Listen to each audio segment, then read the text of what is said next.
J'ai le plaisir aujourd'hui de vous présenter une étude qui a été faite par Bénévoles Canada et qui porte sur les lacunes à combler. Alors, vous pouvez voir présentement une première diapositive vous présentant le début du rapport.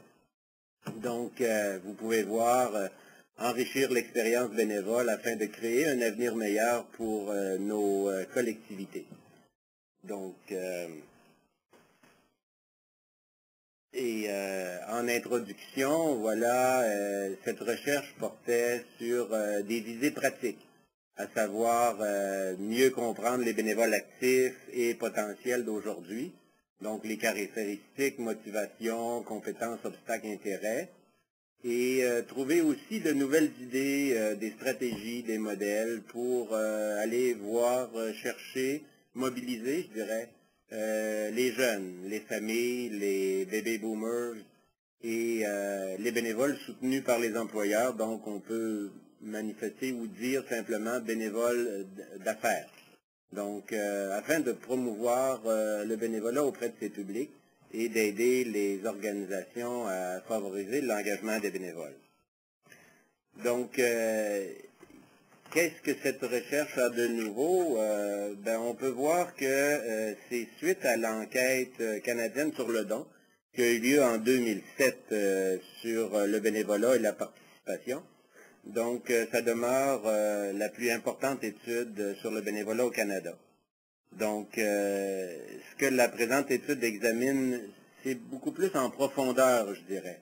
Donc, c'est quoi les motivations, les intérêts, les caractéristiques, les expériences des bénévoles des groupes que je vous ai mentionnés tout à l'heure.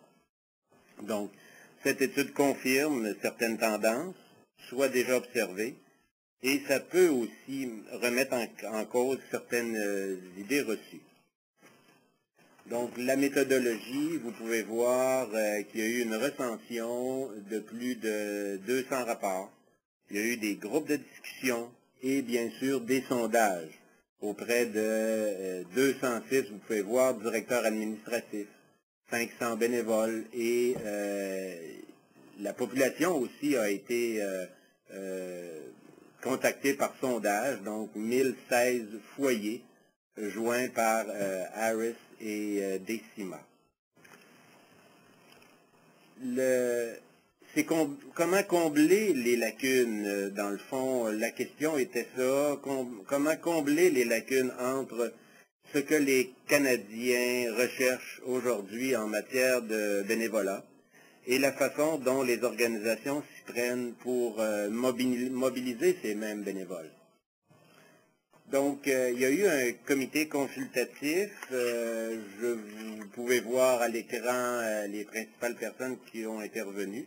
J'attire votre attention sur deux coprésidentes, Mme Ruth McKenzie, qui est présidente directrice générale de Bénévoles Canada, et Mme Nicole Boivin, première vice-présidente de ressources humaines et communications à la financière Menuvie. Donc, les indices, quelques chiffres simplement. Donc, là, on parle, ces quelques chiffres ont été tirés plus de l'année 2009 parce que le sondage comme tel a été fait en 2010, la recherche a été faite en 2010. Donc, vous pouvez voir qu'à cette époque, et maintenant encore, je présume, bien sûr, 53% de la population sondée, ce sont des personnes qui s'impliquent bénévolement. Et vous pouvez voir le nombre d'heures en pourcentage que ces personnes ont pu donner dans l'année. Donc, on peut voir qu'il y a quand même un bon pourcentage, 25% de la population, qui donnait au-delà de 100 heures de bénévolat annuellement. Et on peut voir qu'il y a une moyenne d'environ 168 heures année par ceux qui s'impliquent. Vous pouvez voir 34% des anciens. Quand on dit anciens, ce sont des bénévoles qui se sont déjà impliqués, mais que pour toutes sortes de raisons ne font plus de bénévolat maintenant. Et bien sûr, 13% de la population qui disent ne pas s'impliquer bénévolement. Donc, voilà pour les quelques chiffres. Ce qu'on peut remarquer au niveau de ce qu'on appelle des lacunes, donc des interrogations sur lesquelles il faut s'attarder particulièrement. Donc, quand on dit bien des gens recherchent des activités de groupe, on peut voir et on le constate régulièrement qu'il y a peu d'organisations qui ont la capacité d'offrir ce type d'activité. Donc, il va falloir se pencher particulièrement là-dessus. Ce que moi je voyais, c'est que nos organismes communautaires ne sont pas équipés ou n'avaient pas cette approche quand on dit que on doit recevoir pour 2 heures ou 4 heures 4 personnes bénévoles. Donc, ça demande un réajustement à ce niveau-là. Donc, quand on dit aussi, bien des gens possèdent des compétences professionnelles, mais ces mêmes professionnels recherchent des activités bénévoles comportant des tâches différentes. Donc, c'est bien certain qu'à quelque part, on pourrait voir une personne qui travaille comme comptable dans une entreprise et qui veut s'impliquer bénévolement, ben peut-être qu'il n'aurait pas le goût de choisir de faire de la comptabilité dans un organisme communautaire. Il aimerait possiblement explorer d'autres facettes de ses compétences. D'autres points importants, ce sont quand on disait au niveau de la définition des tâches, plus on avançait, plus on se disait c'est important de définir clairement ce que l'on attend de nos personnes bénévoles et de définir aussi les limites à l'intérieur des activités que l'on offre. Et en même temps, ce qu'on voit, c'est que les bénévoles souhaitent qu'on leur donne la possibilité de flexibilité, je dirais, donc déterminer eux-mêmes l'étendue et la nature de leur contribution. Donc, il faut vraiment avoir quelque chose d'assez précis et en même temps avoir beaucoup de souplesse à l'intérieur de nos offres de bénévolat. De nombreuses organisations s'attendent aussi, on s'attend encore à ce que, et on souhaite finalement, que nos bénévoles demeurent à long terme.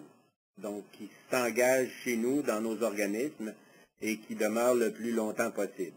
Donc, et en même temps, ce qu'on peut voir, c'est que les bénévoles qui sont plus actifs présentement, ben, ils recherchent des activités à plus court terme. Donc, des activités que moi j'appelle ponctuelles, à savoir il y a un début, il y a une fin bien définie. Donc l'engagement à long terme est plus difficile. Donc il faudra possiblement ajuster nos organisations, nos activités en fonction de ça. De nombreuses organisations se concentrent sur leurs propres besoins. Bon, oui, à quelque part, on veut combler les besoins de l'organisation, et en même temps, ben, les bénévoles, pour eux, il faut aussi tenir compte de leurs propres besoins, c'est-à-dire ils veulent atteindre des objectifs, ils ont des objectifs personnels à tenir compte. Donc, il faudra vraiment être très à l'écoute et faire en sorte que l'on puisse trouver une façon, tout en comblant nos besoins comme organisation, mais tenir compte également des objectifs des bénévoles eux-mêmes.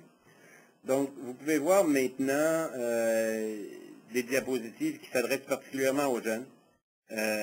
Donc, on doit bien sûr apprendre à connaître les jeunes bénévoles, puis savoir en quoi consistent leurs compétences. Ça favorisera certainement l'engagement des jeunes à plus long terme. Donc, les caractéristiques qui sont présentes au niveau des jeunes bénévoles, vous pouvez le voir, flexibilité, ouverture d'esprit, énergique, enthousiasme. Ces jeunes-là, bien sûr, aiment travailler en camaraderie. Donc, pour le recrutement de ces jeunes-là, je pense que ce qui serait bon, possiblement, c'est vraiment d'utiliser le bouche-oreille. Donc, de stimuler la personne à dire, va donc chercher un de tes copains pour venir travailler avec nous. On pourrait recruter des bénévoles comme ça. Donc, ces jeunes-là, toujours, sont sensibles à ce qu'ils perçoivent comme de la discrimination fondée sur l'âge. Donc, il faut faire attention et être très souple et garder un esprit jeune, je dirais. Donc, ce qu'on peut voir, ils ont des préférences au niveau des activités à responsabilité. Donc, leur confier des responsabilités, mais dites-moi pas quand puis comment le faire. Je veux m'arranger moi-même. Donc, leur donner la chance de se faire, leur donner la chance d'expérimenter et de démontrer qu'ils sont capables. Donc, oui, les jeunes sont vraiment à l'aise avec les technologies. Donc, tout ce qu'on appelle les techniques novatrices, communication et les recrutements, bien sûr, en ligne. Il va falloir ajuster nos techniques de recrutement par rapport à ça. Nombre d'entre eux sont assujettis à des obligations en matière de services communautaires. Il faut voir aussi, effectivement, que dans certains groupes d'études, ils ont des obligations de bénévolat dans certains milieux. Pour obtenir même leur diplôme secondaire, ils doivent faire un certain nombre d'heures de bénévolat. On peut être critique par rapport à ça, mais en même temps, je pense qu'on peut éveiller, je dirais, le bénévolat auprès de ces jeunes-là. Et bien sûr, en dehors des programmes, ben, je pense qu'il y a des jeunes qui vraiment s'impliquent à l'extérieur de ces programmes-là. Bien sûr, on peut voir aussi que chez les jeunes, des expériences de bénévolat peut les amener à expérimenter des facettes de leur futur emploi. Donc, ça peut être aidant à ce niveau-là. Et justement, ici, au Québec, on a développé un programme qui s'appelle le programme de reconnaissance des expériences de bénévolat.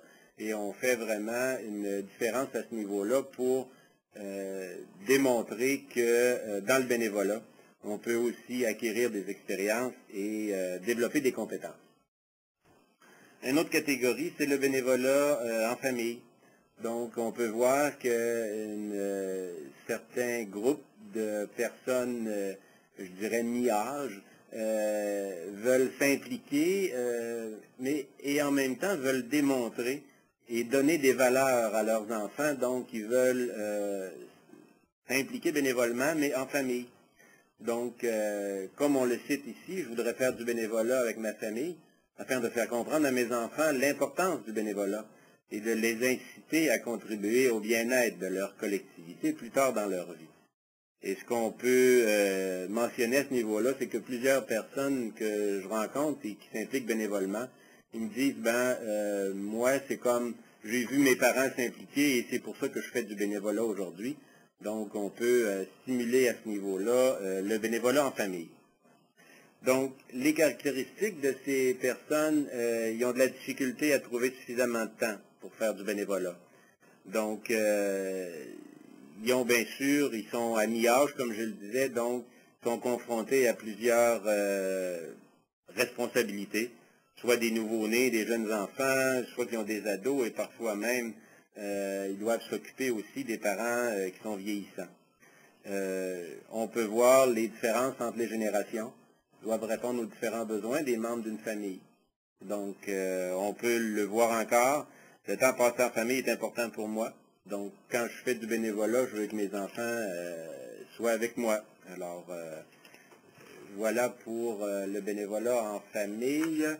Il y a également d'autres caractéristiques, donc la cohésion familiale, faire du bénévolat ensemble pour tisser des liens, et la transmission des valeurs, je l'ai mentionné tout à l'heure. Donc, voilà pour les caractéristiques en famille. L'autre clientèle visée que l'on a sondée, c'est vraiment la catégorie des personnes un peu plus âgées que l'on appelle les baby boomers. Donc, au Canada, on comprend un grand nombre de boomers, donc on peut vraiment voir que ce sont des groupes d'âge qui peuvent amener des changements sociaux. Ils possèdent des compétences, puis on ne tire pas suffisamment parti et finissent par disparaître de l'espace public pour se donner au golf. Donc, on va essayer le plus possible de rejoindre ces personnes-là pour faire en sorte que l'on puisse exploiter, je dirais, de la bonne façon leurs compétences et leur professionnalisme. Donc, ce sont quand même des leaders en termes de nombre d'heures de bénévolat impliqués. Le taux global de participation, c'est impressionnant. Donc, on peut voir que ces personnes-là s'impliquent au-delà de 200 heures annuellement. Donc, ils ont du temps et de la flexibilité. Et il faut expérimenter ça exploiter ça, je dirais, le plus possible. Par contre, ce qu'on voit, c'est je ferai tout ce que vous voudrez, mais de me demander surtout pas d'assister à une réunion. Par contre, lorsqu'ils sont impliqués à différents niveaux, je pense qu'on peut leur demander leur collaboration. Ce qui est important pour ces personnes-là, c'est que ce soit un engagement qui a du sens. Donc, recherche d'un sens, d'un objectif. Les attentes face à l'organisation, l'efficacité de l'efficience. Donc, je pense qu'il faut être très attentif à ce niveau-là aux besoins exprimés de ces personnes. En termes de loyauté, on dit les boomers, ils sont prêts à collaborer, même pendant de nombreuses années. Mais il faut vraiment être très attentif à comment les garder avec nous.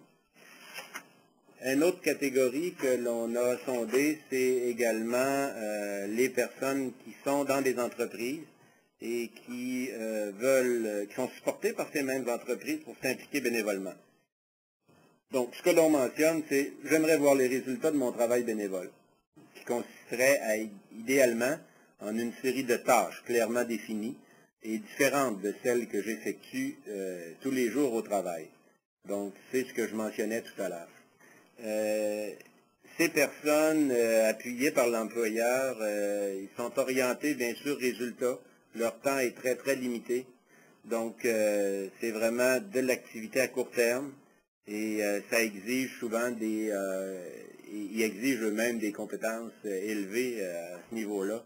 Donc, ça, c'est vraiment un phénomène nouveau qui nous amène à réajuster nos façons de faire. Donc, ils aiment évaluer leur progrès, mesurer les efforts, et bien sûr, ils veulent voir l'impact de ce qu'ils donnent comme de leur temps.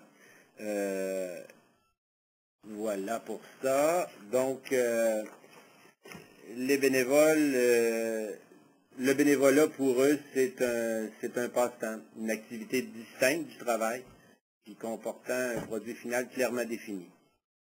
Ça se passe dans la flexibilité, à savoir en matière de temps, de lieu. Idéalement, ils aiment travailler aussi à distance, puis savoir clairement ce qu'on attend d'eux. Donc, c'est un bénévolat structuré, mais je dirais qu'il faut avoir beaucoup de souplesse dans la façon de présenter ces structures.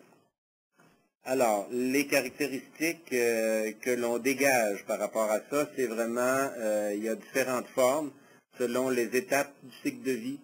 Donc, les bénévoles d'aujourd'hui sont différents. Donc, orienté objectif, ça veut dire qu'il faut vraiment voir qu'il y a un sens. Donc, c'est mobile, vie structurée, donc le temps est tellement précieux et les choses se passent tellement rapidement. Donc, il faut que le bénévolat entre dans une structure, je dirais, de leur temps. Autonome, à l'aise avec la technologie, rôle et intérêts multiples, motivé par les résultats, etc. Je passe rapidement. J'espère que c'est quand même pas trop rapide, mais voilà. C'est une relation à établir à deux sens. Et bien sûr, les bénévoles eux-mêmes, c'est vraiment de voir une démarche personnelle. Donc, trouver une façon de rejoindre ces mêmes personnes-là. Donc, le bénévolat est une façon de transmettre, d'acquérir des compétences. Le bénévolat de groupe est attrayant pour les personnes de tous les âges. Donc, on parle de réseaux sociaux, d'entreprises, etc. Il n'est pas facile pour tout le monde de trouver des activités bénévoles satisfaisantes. À ce sujet-là, je pense que la meilleure façon, c'est vraiment de contacter les centres d'action bénévole de vos régions et de voir comment est-ce que vous pouvez trouver l'endroit la plus satisfaisante, les bénévoles eux-mêmes, trouver l'endroit la plus satisfaisant pour s'impliquer. Les organisations, ce qu'ils nous ont dit, les bénévoles ont tendance à être plus jeunes. Les fonctions de leadership sont assurées plus souvent par des personnes plus âgées. Donc, risque à ce moment-là, il faut gérer ces conflits. Donc, risque de conflit des générations, comme on dit. Donc, bien définir les tâches et les rapports entre les différentes personnes. Un plus grand nombre de nouveaux Canadiens. Bon, oui, effectivement, il y a des nouveaux arrivants dans nos régions et qui peuvent s'impliquer bénévolement pour s'intégrer dans leur nouvelle société, et ça, c'est intéressant. Donc, l'étude a permis de mieux connaître les 33% de Canadiens qui ne font pas de bénévolat, mais qui en ont déjà fait dans le passé. Et jeter aussi un éclairage sur les obstacles, les difficultés, les déceptions qu'ils ont rencontrées. La plupart des organisations sont pas tout à fait outillées en termes de ressources, de formation et de stratégie pour mobiliser les jeunes, les familles, les boomers, etc. En particulier à partir d'une approche axée sur les compétences. Donc, il faudra découvrir et accentuer ces outils. Et bien sûr, de nombreuses organisations n'ont pas la capacité de travailler avec des groupes. Ça, on l'a vu tout à l'heure.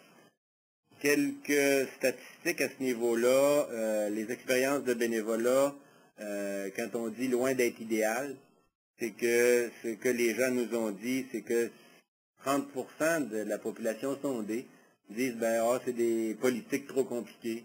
Il y a un manque d'organisation dans les groupes, manque de reconnaissance. Et ce que moi j'identifie manque de reconnaissance, c'est peut-être de la reconnaissance au quotidien qu'il faut apporter à nos futurs bénévoles.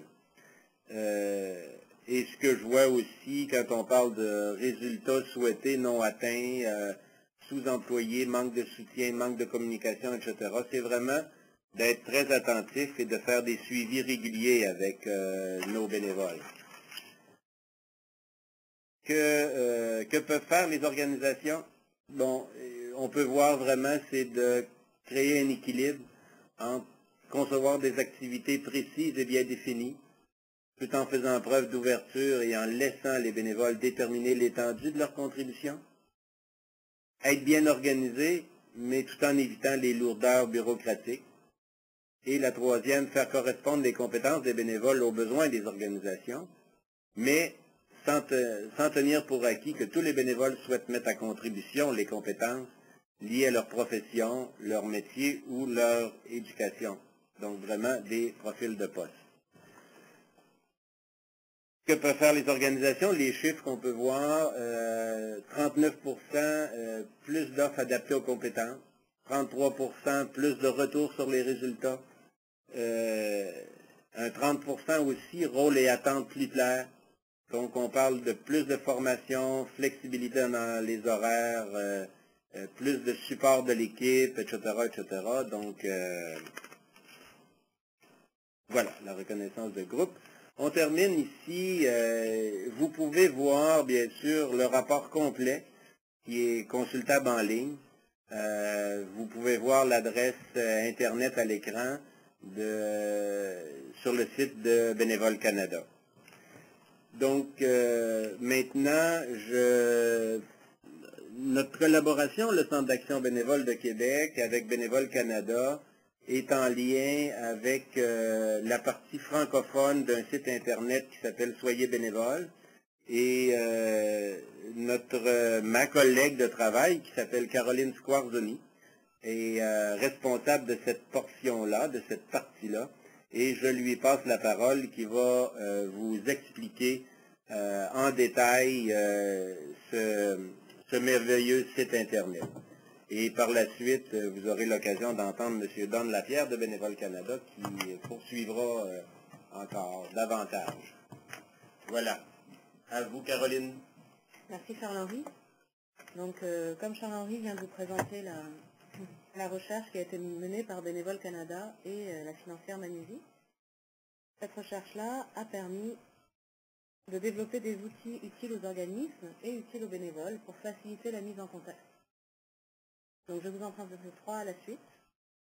en commençant par le site qui est un des mieux référencés sur Google quand on cherche à faire du bénévolat, qui s'appelle soyersbénévole.ca, qui est une sorte de porte d'entrée pour les gens qui se posent des questions sur le fait de faire du bénévolat et de participer activement dans leur communauté.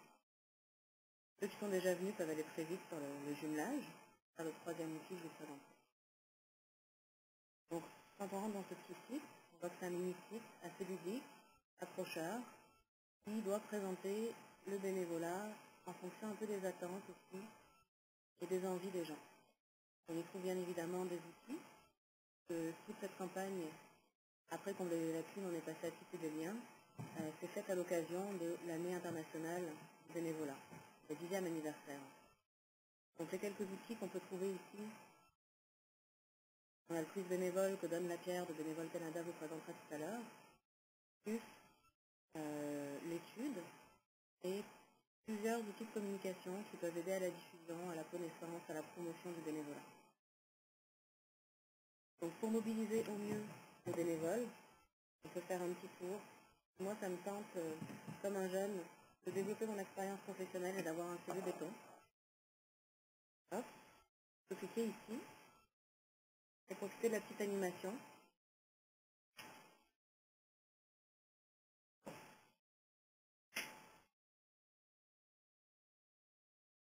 Je montre, encore une fois, de manière assez séduisante, dans quelle catégorie on peut se retrouver, ce que ça peut amener, ce que ça peut apporter.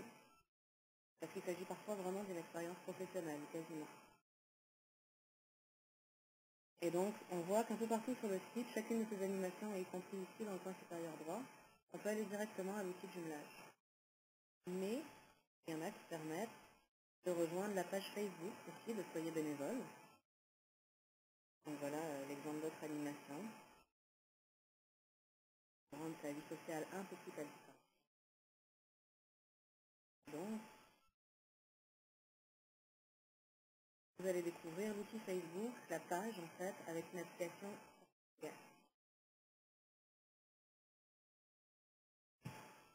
va me permettre de me connecter. Je m'excuserai.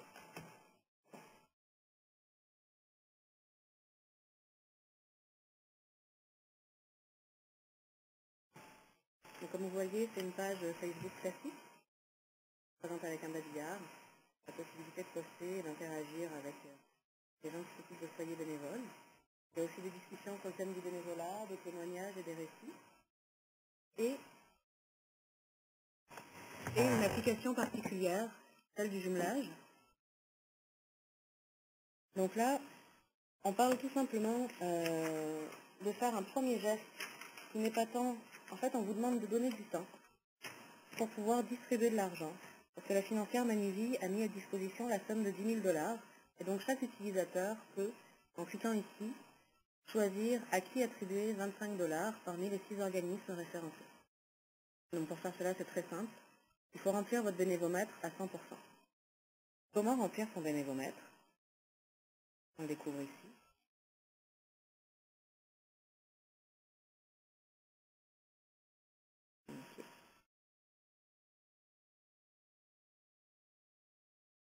Hop.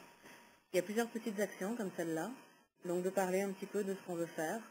Ça correspond aux catégories que Charles-Henri a présentées tout à l'heure dans l'étude, que tout a été développé à partir de ça. Hop, je viens encore de gagner 10%. Je peux remplir mon profil.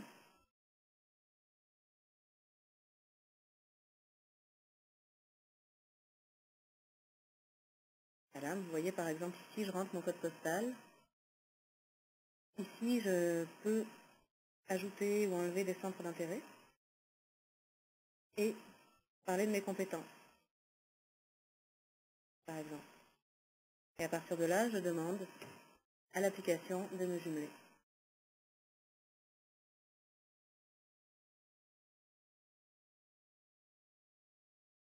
Donc là, l'outil est en recherche, en fait, il va aller directement piocher sur le troisième outil que je vais vous présenter juste après, qui est l'outil où on trouve de véritables offres de bénévolat de la part des organismes.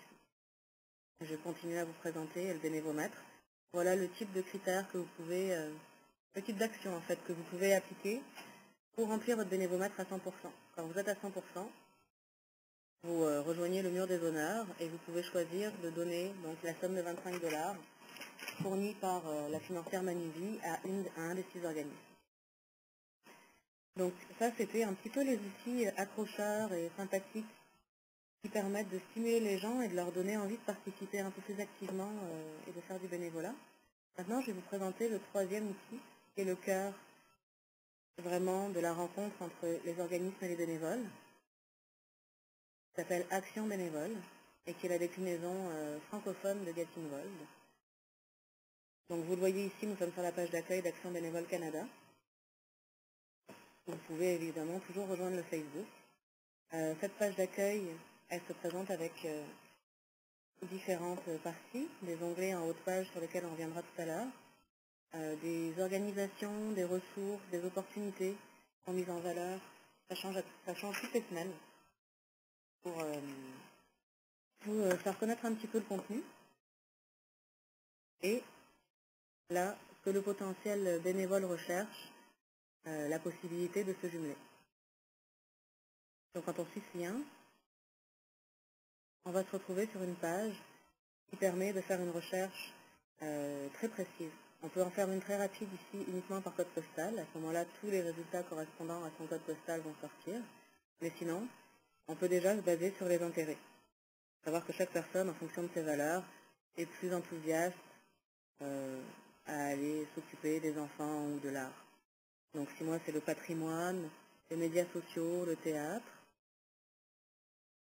et puis un petit peu au niveau de l'enfance, la formation, l'alphabétisation. Ensuite, je vais me poser des questions sur les compétences que j'ai déjà acquises ou les compétences que je souhaite développer. Par exemple, financement, coordination d'événements, technologie de l'information, sensibilisation. Disons que j'aimerais être meilleure en relations publiques. Ensuite, il me suffit de rentrer mon code postal et de valider ma demande pour être jumelée. Voilà. Comme vous le voyez dans les résultats, une des premières choses qu'on propose, c'est le fait de pouvoir contacter le centre d'action bénévole le plus proche de chez soi. On considère que la position des centres d'action bénévole, par leur proximité avec les organismes dans leur communauté, ont parfois des offres qui ne seront pas affichées ici, ou surtout, pour les gens qui se posent encore des questions, la capacité de les accueillir, de les écouter et de les orienter. Donc on a dédié une page du site à un répertoire des centres d'action bénévoles qui sont inscrits pour l'instant. Vous voyez que vous pouvez voir leur profil et aussi atteindre leur site internet. Pour ce qui est du reste des résultats, ils sont présentés avec des opportunités qui répondent à tous les critères sélectionnés. Donc il y en a un certain nombre. Celles qui ensuite on peut ouvrir qui correspondent aux intérêts à la résidence et autres. Et donc il y a plusieurs mélanges possibles, y compris, comme vous le voyez, des opportunités avec un petit V rouge, c'est-à-dire qu'elles sont virtuelles et donc réalisables à distance. Comme on le dit en page d'accueil et ici, vous pouvez changer le monde depuis votre divan, c'est tout à fait possible. Donc on va faire un petit exemple pour voir comment ça se présente. Voilà une opportunité du plan Nagua. Donc là, on a clairement l'offre pour faire du bénévolat. Si on a envie de contacter l'organisme, il suffit d'appuyer sur saisir l'opportunité. À partir de là, on fournit son adresse courriel, on enregistre un message, on l'envoie. Ensuite, c'est à l'organisme de répondre. Nous, l'outil, en fait, permet juste la mise en contact. Le reste, la démarche se fait entre l'organisme et le bénévole potentiel. On peut bien évidemment aussi aller consulter le profil, si on veut en savoir plus sur l'organisme, voir s'il n'a pas publié d'autres opportunités de bénévolat, parce que peut-être qu'il nous intéresse, mais j'ai pas les compétences forcément. Donc voilà à quoi ressemble un profil d'organisme suivi par les bénévoles. Il y a quand même un certain nombre d'informations possibles à remplir. Après, il y a d'autres moyens de passer par l'outil de jumelage. On peut aller directement dans ce qui est les opportunités en elles-mêmes. Donc là, on va avoir une certaine liste d'offres. On va pouvoir re-remplir le code postal aussi. On ne va pas trop chercher par compétence, par intérêt. On va aller vraiment dans la proximité géographique. On peut aller voir directement le nom des organismes pour accéder beaucoup plus vite à leur profil et les connaître un petit peu mieux. Savoir qui est sur ce site, qui participe. Et puis il y a toute une rubrique ressources qui permet d'avoir des informations sur le monde du bénévolat, sur certains programmes. D'ailleurs, tout organisme qui a envie, par exemple, comme les Fêtes de la Nouvelle-France, qui a envie de partager des programmes particuliers pour les bénévoles, pour des catégories de bénévoles ou pour des moments très spéciaux, peut nous soumettre son article et on verra s'il trouve bien sa place dans nos ressources. Donc maintenant, si on est un organisme et qu'on est intéressé à s'inscrire sur ce site, comme vous le voyez sur toutes les pages, est présente en haut à droite le petit onglet s'inscrire ou se connecter. C'est très simple. Donc comme vous le voyez, pour être une organisation qui peut s'inscrire, il faut être dans une certaine catégorie parce que le but ici est vraiment de ne parler que de bénévolat. Il n'y a pas de sollicitation pour des pétitions ou pour des dons en argent. Peut-être plus tard, les bénévoles pourront eux-mêmes aussi créer leur profil. Pour l'instant, ce n'est pas possible. Donc là, on va rentrer un profil virtuel, on va le créer en direct. Je vais mettre un numéro de téléphone au hasard. Hop. Il nous faut bien sûr les coordonnées des gens pour pouvoir les contacter, mais ce sont toutes des informations qui ne sont pas visibles. Les gens vous contactent via un formulaire que vous recevez vous et vous décidez ou pas de les recontacter.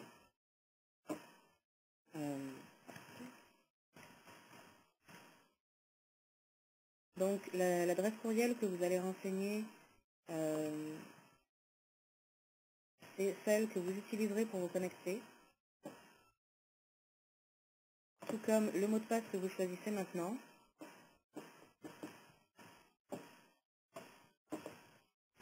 Et celle que vous utiliserez aussi pour vous connecter. Le fait de mettre votre code postal est essentiel pour qu'on puisse vous trouver facilement sur le site. Vous avez aussi une petite option si vous êtes à l'extérieur du Canada.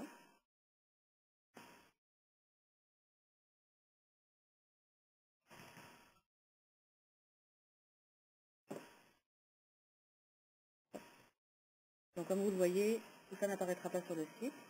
On s'inscrit.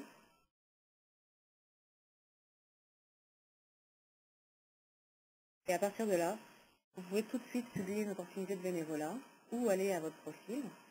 Et comme vous le voyez ici, il va y avoir une petite période de validation. En fait, c'est moi qui valide les profils pour bien vérifier que ce sont des organismes qui se connectent et non pas des individus ou des entreprises. Et que tout est bien conforme avec le fait qu'on parle de bénévolat. Donc c'est une petite formalité de vérification très rapide.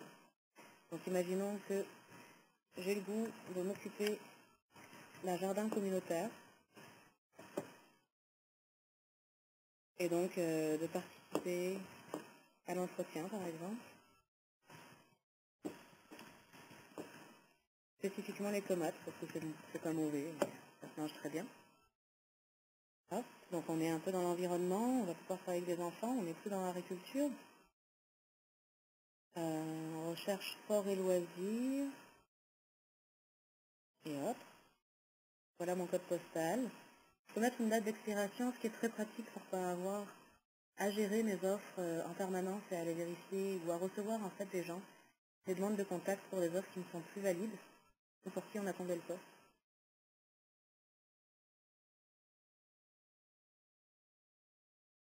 Hop. Alors ça c'est quelque chose qui arrive de temps en temps. C'est parfait que ça arrive pendant la démonstration. Ça va me permettre de vous prouver que il suffit de supprimer l'historique.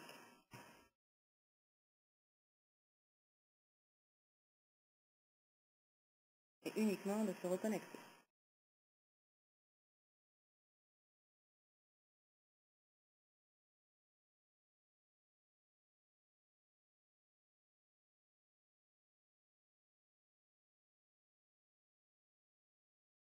Donc moi j'étais Pierre qui roule à commercial courriel.com avec mon mot de passe.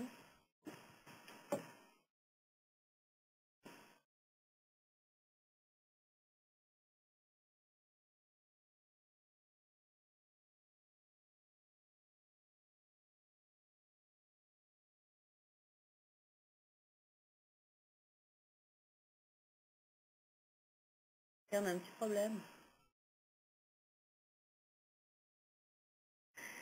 une petite chose qui arrive de temps en temps, en fait.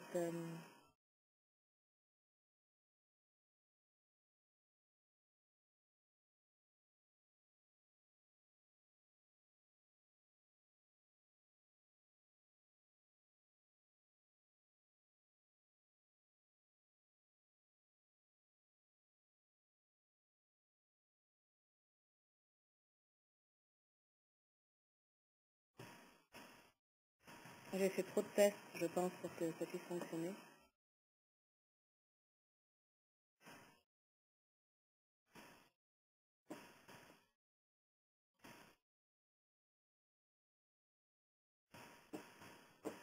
Ou la connexion est trop lente à cause de la conférence en ligne.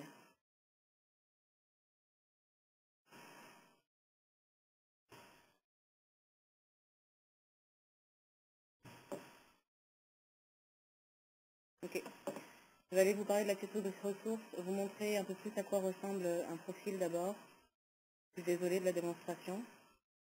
Donc on va aller voir Collège Frontière cette fois pour changer. Collège Frontière est un de nos colocataires au Centre d'action bénévole de Québec et est un des partenaires de l'application aussi du jumelage sur Facebook. Donc c'est un organisme qui s'occupe de l'alphabétisation. Quand vous êtes vous-même au Collège Frontière et que vous êtes ici, vous pouvez absolument tout modifier. Que ce soit votre titre, votre signature ici, l'image et les images qui sont ici, vos coordonnées. Ce qui vous intéresse, c'est les compétences que vous recherchez et votre définition en fait. Vous pouvez aussi trouver des organismes similaires aux vôtres. Pour l'instant, cette partie-là, le bureau de Montréal, le Collège Frontière n'a pas encore publié d'opportunité. Mais si je vérifie le bureau de Québec, je pense bien qu'il y en a une. Voilà. Et donc quand vous êtes dans votre profil, en haut à droite, il y a ici un petit carré qui vous dit publier une nouvelle opportunité de bénévolat. Donc je vais vous parler un petit peu de la rubrique ressources, un petit peu plus longtemps, puisque c'est ici qu'on trouve le rapport de recherche que vous pouvez télécharger de Bénévoles Canada et de la financière Manuvie. C'est là que vous trouvez donc des outils et des articles pour les baby boomers, pour les jeunes bénévoles, les bénévolats en famille, et ceux appuyés par leur employeur. Donc tout ça est vraiment en droite ligne avec l'étude que vous avez présentée Charles-Henri tout à l'heure, pour combler les lacunes et faciliter la mise en contact. Maintenant, je vais laisser la parole à Don, en fait, pour qui vous présente un nouvel outil que vous pouvez trouver aussi sur Action Bénévole, qui est le quiz bénévole. Je vous ai aussi montré le lien par Soyez bénévole tout à l'heure. Et je lui laisse la parole pour qu'il vous fasse cette présentation. Merci. Don ?